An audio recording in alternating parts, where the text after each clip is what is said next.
suis climatologue donc, à Météo France et donc par rapport à la région Occitanie, donc c'est une région dans laquelle les extrêmes climatiques sont très forts.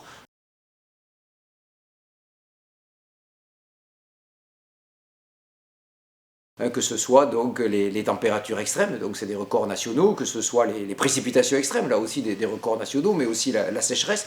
On vient de connaître un événement de sécheresse très fort sur les Pyrénées-Orientales, et c'est aussi très fréquent sur la partie Midi-Pyrénées de la région. Tous ces événements extrêmes, donc, ils exacerbent finalement toutes les vulnérabilités qu'ils peuvent avoir sur le territoire, et donc sur la question de la pauvreté. Donc on a réalisé une étude avec l'INSEE Occitanie qui mettait en évidence que au-delà donc du changement climatique qui accentue tous ces événements extrêmes, on se rend compte aussi que les populations les plus précaires, elles vivent sur les territoires qui sont les plus vulnérables au changement climatique.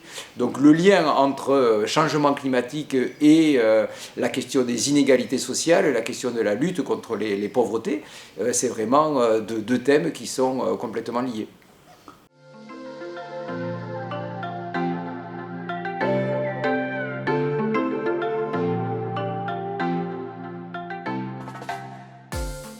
Sur la région Occitanie, il y a une problématique aussi très importante, c'est autour de la ressource en eau.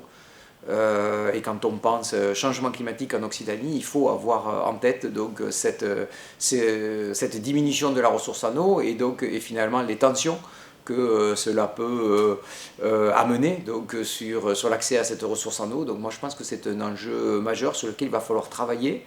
Peut-être encore plus dans les prochaines années. Alors, donc, si j'exprimais un vœu finalement donc, sur les priorités d'action, ce serait celui-là, parce que je pense que derrière la question de l'eau, il y a aussi beaucoup de questions d'inégalité, que ce soit donc, au niveau de l'agriculture. On a régulièrement ce sujet sur l'actualité, mais aussi tout simplement pour avoir de l'eau chez soi.